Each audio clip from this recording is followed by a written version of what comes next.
नमस्कार। ओम आराधना चैनल में आपका हार्दिक स्वागत है। आइए जानते हैं कब है रंगभरी एकादशी, शुभ मुहूर्त और पूजा विधि एवं व्रत कथा। वीडियो शुरू करने से पहले आप सभी से हाथ जोड़कर निवेदन है, प्लीज़ चैनल को लाइक, शेयर और सब्सक्राइब करें। 14 मार्च को रंगभरी एकादशी मनाई जाएगी। फाल्गुन मास के शुक्ल पक्ष की यह एकादशी रंगभरी के साथ ही आमलकी एकादशी के नाम से भी जानी जाती है। यह एकमात्र ऐसी एकादशी है जिसका संबंध भगवान शिव से भी है। इस एकादशी के दिन भगवान भोलेनाथ तथा माता पार्वती की काशी विश्वनाथ की नगरी वाराणसी में विशेष पूजा अर्चना होती है। इस एकादशी पर भगवान श्री विष्णु के साथ साथ भोलेनाथ और माता पार्वती का पूजन भी किया जाता है। इस वर्ष की रंगभरी एकादशी बहुत ही शुभ योग में आ रही है। इस एकादशी पर सर्वार्थ सिद्धि और पुष्य नक्षत्र का विशेष योग बन रहा है। मान्यता अनुसार रंगभरी एकादशी का दिन भगवान शिव की नगरी काशी के लिए विशेष होता है। इस दिन भगवान शिव माता गौरा और अपने गणों के साथ रंग गुलाल से होली खेलते हैं। यह दिन भगवान शिव और माता गौरी के वैवाहिक जीवन में बड़ा महत्व रखता है। इस दिन काशी में बाबा विश्वनाथ का विशेष श्रृंगार होता है और उनको दूल्हे के रूप में सजाते हैं। इसके बाद बाबा विश्वनाथ जी के साथ माता गौरा का गौना कराया जाता है। रंगभरी एकादशी के दिन ही भगवान शिव माता गौरा को विवाह के बाद पहली बार काशी लाए थे। इस उपलक्ष्य में भोलेनाथ के गणों ने रंग गुलाल उड़ाते हुए खुशियां मनाई थी। तब से हर वर्ष रंगभरी एकादशी को काशी में बाबा विश्वनाथ रंग गुलाल से होली खेलते हैं और माता गौरा का गौना कराया जाता है।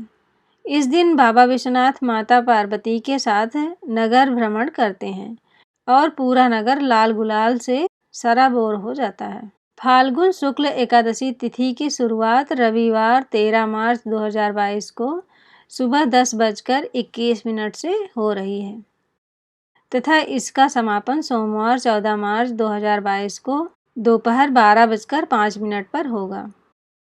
14 मार्च उदया तिथि के चलते रंगभरी एकादशी सोमवार को मनाई जाएगी। रंगभरी एकादशी पूजन का सबसे शुभ मुहूर्त दोपहर 12:07 से 12:54 तक रहेगा। रंगभरी एकादशी के दिन दैनिक कार्यों से निवृत्त होकर स्नान आदि करके पूजा स्थल पर भगवान शिव जी और माता गौरी की मूर्ति स्थापित करें और भगवान शिव और गौरी माता का पुष्प, गंध, अक्षत, धूप, अबीर, गुलाल, चंदन और बेलपत्र आदि से पूजन करें। पूजा के समय माता गौरी को श्रृंगार सामग्री अर्पित करें। तत्पश्चात रंग और गुलाल भी अर्पित करें। फिर घी का दिया प्रज्वलित करें। दिया और कपूर से भगवान की आरती करें। अब शिव, पार्वती, श्री हरि, विष्णु के मंत्र, स्तोत्र, चालीसा का पाठ करें। रंगभरी या आमलकी एकादशी का पाठ पढ़ें अथवा सुनें। रंगभरी एकादशी के दिन उपवास रखकर एक बार फलाहार ग्रहण करें। इस दिन माता गौरा को श्रृंगार सामग्री चढ़ाने से जहाँ सुहाग की उम्र बढ़ती है वहीं जीवन खुशहाल बनता है। इस एकादशी की रात में विष्णु जी के समक्ष 9 बत्तियों का दीपक जलाएं तथा एक बड़ा दिया अलग से प्रज्वलित करें जो रात भर जलता रहे। इससे शिव जी के साथ साथ श्री विष्णु माँ लक्ष्मी प्रसन्न होकर अपार धन का आशीर्वाद प्रदान करती हैं।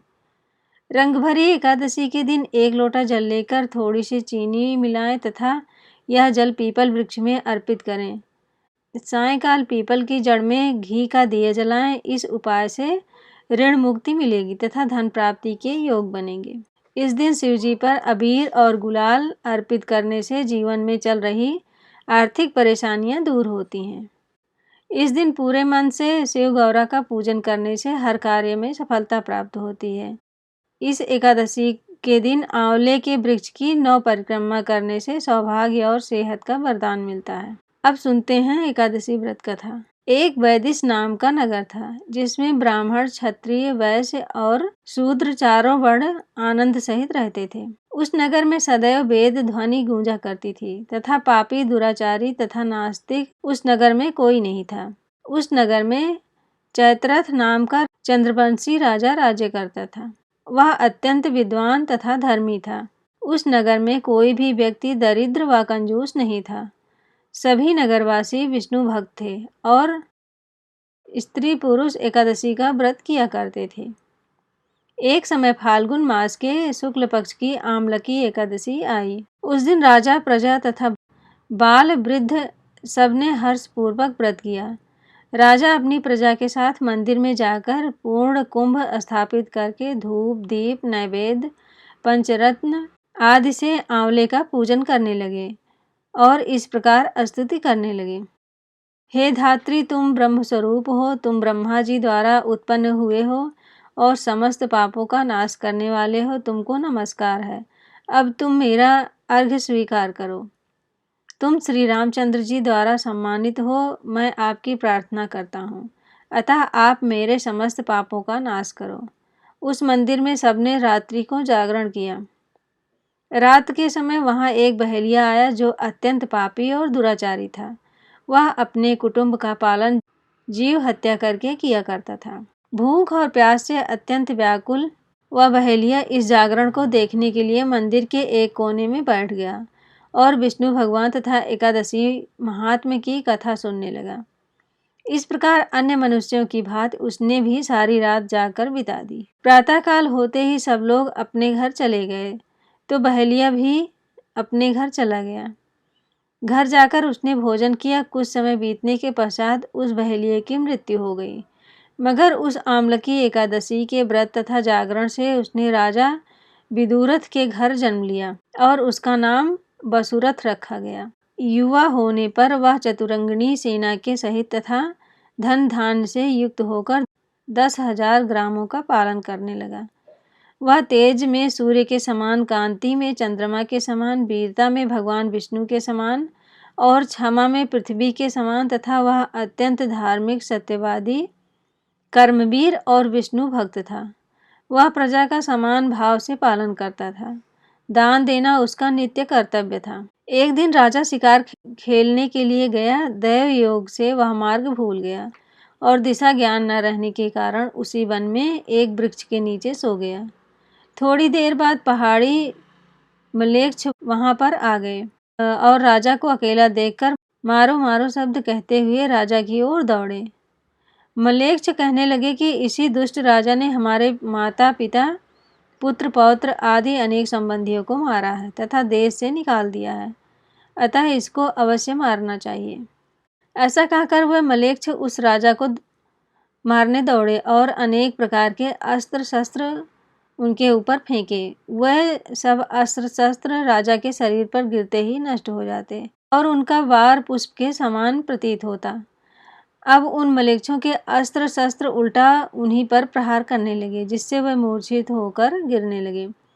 उसी समय राजा के शरीर से एक दिव्य स्त्री उत्पन्न हुई। वह स्त्री अत्यंत सुंदर होते हुए भी उसकी भ्रिकुटी टेढ़ी थी। उसकी आंखों से लाल लाल अग्नि निकल रही थी, जिससे वह दूसरे काल के समान प्रतीत होती थी। वह स्त्री मलेच्छों को मारने दौड़ी और थोड़ी ही देर में उसने सब मलेच्छों को काल के गाल में पहुंचा दिया। जब राजा सोकर उठा तो उसने मलेच्छों को मरा हुआ देखकर कहा कि इन शत्रुओं को किसने मारा? इस वन में मेरा कौन हितैषी रहता है? वह ऐसा विचार कर ही रहा था कि आकाशवाणी हुई, हे राजा, इस संसार में विष्णु भगवान के अतिरिक्त कौन तेरी सहायता कर सकता है? इस आकाशवाणी को सुनकर राजा अपने राज्य में आ गया और सुखपूर्वक राज्य करने लगा। जो मनुष्य इस आमलकी एकादशी का व्रत करते हैं वह प्रत्येक कार्य में सफल होते हैं और अंत में विष्णु लोक को जाते हैं। पुष्य नक्षत्र के दिन आने वाली यह एकादशी बहुत ही पुण्यदायिनी है तथा इसका व्रत करने वालों के जन्म जन्मांतर के सभी पाप नष्ट हो जाते हैं।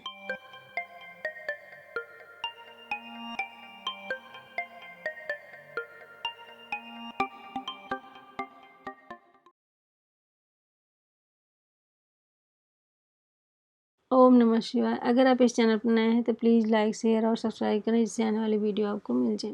धन्यवाद।